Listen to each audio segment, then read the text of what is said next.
नमस्कार दोस्तों, स्वागत है आप सभी का स्मार्ट क्लासेस कॉलेज एग्जाम पर। दोस्तों, हम लोग अभी मेंस के पॉइंट ऑफ व्यू से डिस्कशन कर रहे हैं, जो कि हमारा पेपर फर्स्ट में आता है, आधुनिक भारत का इतिहास। और अभी हम ऐसे टॉपिक की चर्चा कर रहे हैं दोस्तों, जो हमारे प्री के और मेंस के दोनों एग्जाम के पॉइंट ऑफ व्यू से बहुत ही महत्वपूर्ण टॉपिक है। तो आइए शुरू करते हैं आज का टॉपिक, आंग्ल मराठा युद्ध। पेशवा बालाजी बाजीराव की मृत्यु के बाद मराठा राज्य आंतरिक षड्यंत्रों का शिकार बनने लगा था। पेशवा माधवराज के समय में उसके चाचा रघुनाथ राव मराठा साम्राज्य के विभाजन की मांग की, जिसे पेशवा माधवराव ने ठुकरा दिया।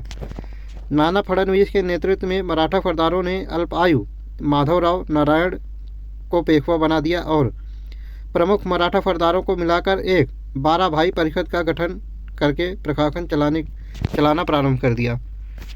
प्रमुख मराठा सरदारों की इस चुनौती का सामना करने में अपने को असमर्थ पाकर रघुनाथ राव उर्फ राघोबा, यानी कि जो रघुनाथ राव थे उनको राघोबा की भी कहते थे, ये पूना से भागने के लिए मजबूर हो गए। रघुनाथ राव पूना से बम्बई जाकर नाना फडणवीस यानी कि पूना दरबार के विरुद्ध बम्बई की अंग्रेजी सरकार से सहायता मांगी। इसके इस दुर्भाग्यपूर्ण प्रयास ने प्रथम आंग्ल मराठा युद्ध की पृष्ठभूमि तैयार कर दी। बम्बई के अंग्रेजी सरकार रघुनाथ राव को पेशवा बनाने के लिए सूरत की संधि की। प्रथम आंग्ल मराठा युद्ध 1775 से 1782 तक चला। ये एक संधि का परिणाम था, जो सूरत की संधि हुई थी 1775 ईस्वी में। सूरत की संधि के अनुसार कर्नल किटिंग के नेतृत्व में एक अंग्रेजी सेना सूरत पहुंची। 18 मई 1775 ईस्वी को आरस के मैदान में अंग्रेजों एवं मराठों के बीच भीषण युद्ध हुआ, जिसमें मराठे पराजित हुए, लेकिन अंग्रेजों को मराठा क्षेत्र पर अधिकार नहीं हो सका। 1778 ईस्वी में बम्बई की अंग्रेजी सरकार ने पुनः मराठों के युद्ध प्रारंभ कर दिया। वॉरेन हेस्टिंग ने भी बंगाल में एक सेना इसकी सहायता के लिए भेज दिया। तेलगांव के युद्ध में बम्बई की अंग्रेजी सेना मराठों से पराजित हो गई, यानी कि तेलगांव का जो युद्ध था उसमें बम्बई की जो अंग्रेजी सेना थी वो पूना दरबार से पराजित हो गई। परिणाम स्वरूप 1779 ईस्वी में बड़गांव की संधि हुई। बड़गांव की संधि कब हुई? 1779 ईस्वी में। अब फालबाई की संधि के बारे में जानेंगे यहाँ पे, जो 17 मई 1782 ईस्वी को हुई थी। यह संधि पूना दरबार में अंग्रेजों के बीच हुई। इसके द्वारा प्रथम आंग्ल मराठा युद्ध समाप्त हुआ। ये जो संधि थी फालबाई की संधि, इसकी प्रमुख शर्तें थी। पहला, सालखेट द्वीप, यानी कि जो अभी मुंबई है ये सालखेट द्वीप पर ही है। सालखेट द्वीप, थाना एवं थाना का दुर्ग अंग्रेजों को दे दिया जाएगा। अंग्रेज रघुनाथ राव का साथ छोड़ देंगे। रघुनाथ राव पर खर्च की गई राशि 12 लाख रुपए पूना दरबार अंग्रेजों को देगा। राघोबा यानी कि रघुनाथ राव को 3.5 लाख रुपए वार्षिक पेंशन दी जाएगी। बम्बई एवं दक्षिण में एक दूसरे के जीते हुए क्षेत्र एक दूसरे को वापस किए जाएंगे। इस संधि द्वारा 20 वर्ष तक शांति रही। दूसरा आंग्ल मराठा युद्ध 1803 से 1805 ईस्वी तक हुआ। सन 1800 ईस्वी में नाना फडणवीस की मृत्यु हो गई। इसके बाद पूना दरबार में षड्यंत्र होने लग गया और वो षड्यंत्र का केंद्र बन गया। पेशवा बाजीराव द्वितीय एवं दौलत राव सिंधिया ने होलकर के विरुद्ध संयुक्त मोर्चा बनाकर उसे नीचे दिखाना चाहा। 1802 ईस्वी में पूना के निकट हुए युद्ध में होलकर ने संयुक्त सेना को पराजित कर दिया। संयुक्त सेना यानी कि पेशवा बाजीराव द्वितीय और दौलत राव सिंधिया जो हैं, इनकी संयुक्त सेना को होलकर ने पराजित कर दिया। और रघुनाथ राव के दत्तक पुत्र अमृत राव और अमृत राव के भी बेटे विनायक राव को पेशवा घोषित कर दिया। परिणाम स्वरूप पेशवा बाजीराव द्वितीय अंग्रेजों के पास पहुंचा और सहायता की मांग की, जिसके परिणाम स्वरूप बेसिन की संधि 1802 में हुई। और दौलत राव, यही बेसिन की संधि जो है दूसरे आंग्ल मराठा युद्ध का कारण थी। देखते हैं कैसे। दौलत राव सिंधिया, अप्पाजी भोसले एवं यशवंत राव होलकर ने पूना पेशवा का विरोध किया, जिसके कारण दूसरा आंग्ल मराठा युद्ध प्रारंभ हो गया। लॉर्ड वेलेस्ली ने सर्वप्रथम सिंधिया एवं भोसले की सेना को पराजित किया। दोनों ने अंग्रेजों से अलग अलग संधि कर लिया।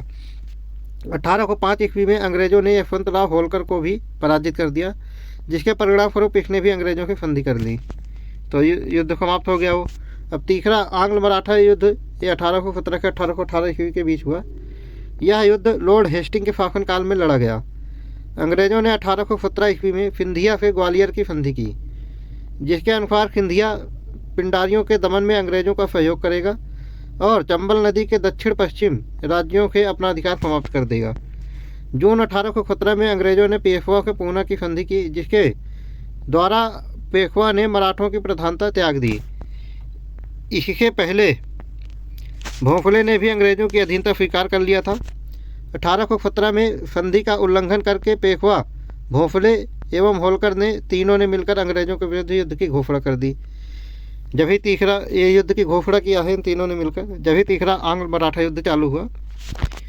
परिणाम स्वरूप किरकी में पेशवा, सीताबर्डी में भोंसले तथा महीदपुर में होलकर, ये तीनों अलग अलग जगह अंग्रेज़ों से पराजित हो गए। कहाँ पे कौन पराजित हुआ? किरकी में पेशवा हार गए, सीताबर्डी में भोंसले हार गए तथा महीदपुर में होलकर हार गए अंग्रेज़ों के। जनवरी 1818 ईस्वी में होलकर अंग्रेज़ों के मंदसौर की संधि करके राजपूत राज्यों से अपना अधिकार वापस ले लिया। यानी कि जनवरी 1818 ईस्वी में होलकर, जो कि महीदपुर में हार गए थे, इन्होंने अंग्रेज़ों के साथ मंदसौर की संधि कर लिया। तो संधि के अनुसार जो होलकर थे ये राजपूत राज्यों के अपना अधिकार छोड़ दिए। पेशवा बाजीराव द्वितीय कोरेगांव एवं अष्टी के युद्ध में पराजित होने के बाद आत्मसमर्पण कर दिया। अंग्रेज़ों ने पेशवा का पद समाप्त कर दिया और पेशवा के राज्यों को अंग्रेजी राज्य में मिला लिया।